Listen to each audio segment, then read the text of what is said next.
ଆଇପିଏଲ୍‌ରେ ବିରାଟ, ଡବ୍ଲ୍ୟୁବିଏଲ୍‌ରେ ଅନୁଷ୍କା ଶର୍ମାଙ୍କର ଜଲୱା। ବ୍ୟାଟିଂ ଦେଖି ସବୁ ତାଜୁବ୍। ହଠାତ୍ ଆସିଲେ ଧୁଆଁଧାର ବ୍ୟାଟିଂ କଲେ।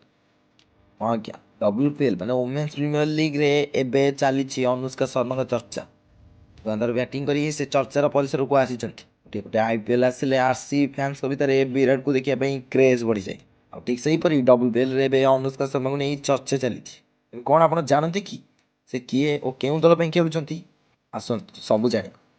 ଅନୁଷ୍କା ଶର୍ମା ତାଙ୍କର ମହିଳା ପ୍ରିମିୟର ଲିଗ୍‌ର ଡେବ୍ୟୁରେ ଚମତ୍କାର ପ୍ରଦର୍ଶନ କରିଥିଲେ। ଗୁଜରାଟ ଜାୟଣ୍ଟସର ମଧ୍ୟକ୍ରମ ବ୍ୟାଟ୍ସମ୍ୟାନ୍ ଶନିବାର ଦିନ ୟୁପି ୱାରିୟର୍ସ ବିପକ୍ଷରେ ଏକ ଗୁରୁତ୍ୱପୂର୍ଣ୍ଣ 44 ରନ୍‌ର ଇନିଂସ ଖେଳିଥିଲେ।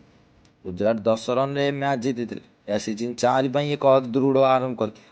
ଅନୁଷ୍କାଙ୍କ ପୁରା ନାମ ହେଉଛି ଅନୁଷ୍କା ବ୍ରିଜ୍ ମୋହନ ଶର୍ମା, ଯିଏ ଘରୋଇ କ୍ରିକେଟରେ ମଧ୍ୟପ୍ରଦେଶର ପ୍ରତିନିଧିତ୍ୱ କରନ୍ତି। ସେ ଜଣେ ଅଲରାଉଣ୍ଡର ଯିଏ ମଧ୍ୟକ୍ରମରେ ତାଙ୍କର ପ୍ରଭାବଶାଳୀ ବ୍ୟାଟିଂ ପାଇଁ ଜଣାଶୁଣା।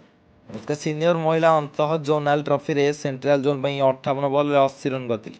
ସିନିୟର ମହିଳା ଟି-20 ଟ୍ରଫିରେ ମଧ୍ୟ ମଧ୍ୟପ୍ରଦେଶ ପାଇଁ 207 ରନ୍ କରିଥିଲେ। ଏ ପ୍ରଦର୍ଶନ ବ୍ୟାପକ ଦୃଷ୍ଟି ଆକର୍ଷଣ କରିଥିଲା, ଯାହାଫଳରେ ମହିଳା ପ୍ରିମିୟର ଲିଗ୍‌ର ଚଳିତ ସଂସ୍କରଣ ପାଇଁ ନିଲାମରେ ଅନେକ ଦଳ ତାଙ୍କୁ କିଣିବାକୁ ଚାହିଁଥିଲେ। କ୍ରିକେଟର ଅନୁଷ୍କା ଶର୍ମା କିଏ?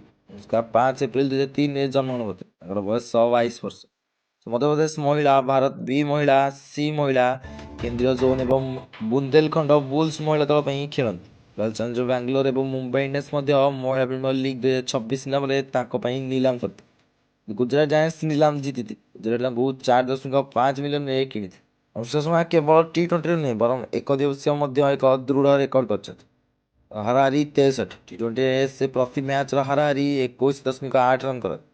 ପ୍ରତି 18 ବଲ୍‌ରେ ସେ ଗୋଟିଏ ୱିକେଟ୍ ନେଇଥାନ୍ତି। ଅନୁଷ୍କା ତାଙ୍କ ସମଗ୍ର କ୍ୟାରିୟରରେ 4000ରୁ ଅଧିକ ରନ୍ କରିଛନ୍ତି। କିନ୍ତୁ ମହିଳା ପ୍ରିମିୟର ଲିଗ୍ ସିଜିନ୍ 4ର ପ୍ରଥମ ମ୍ୟାଚ୍ରେ ଗୁଜରାଟ ୟୁପି ୱାରିୟର୍ସକୁ 10 ରନ୍‌ରେ ପରାସ୍ତ କରିଛି। ଗୁଜରାଟ ପ୍ରଥମେ ବ୍ୟାଟିଂ କରି 207 ରନ୍ କରିଥିଲେ। ଅଧିନାୟକ ଆଶ୍ ଗାର୍ଡନର ସର୍ବାଧିକ 65 ରନ୍ କରିଥିଲେ, ଯେଉଁଥିରେ 3ଟି ଛକା ଏବଂ 6 ଚୌକା ସାମିଲ ଥିଲା। ୟୁପି ପାଇଁ ଫୋଏବେ ଲିଚଫିଲ୍ଡ 40 ବଲ୍‌ରୁ 78 ରନ୍‌ରେ ଏକ ଚମତ୍କାର ଇନିଂସ ଖେଳିଥିଲେ। ସେ ତାଙ୍କ ଦଳକୁ ବିଜୟୀ କରାଇ ପାରିନଥିଲେ। ୟୁପି ଲକ୍ଷ୍ୟଠାରୁ 11 ରନ୍ ପଛରେ ପଡ଼ିଯାଇଥିଲେ। କିନ୍ତୁ ଆଇପିଏଲ୍ ଭଳି ଆପଣମାନେ କ'ଣ ଡବ୍ଲ୍ୟୁପିଏଲ୍ ଦେଖନ୍ତି କି? ନିଶ୍ଚିତ ଭାବରେ କମେଣ୍ଟରେ ଜଣାନ୍ତୁ।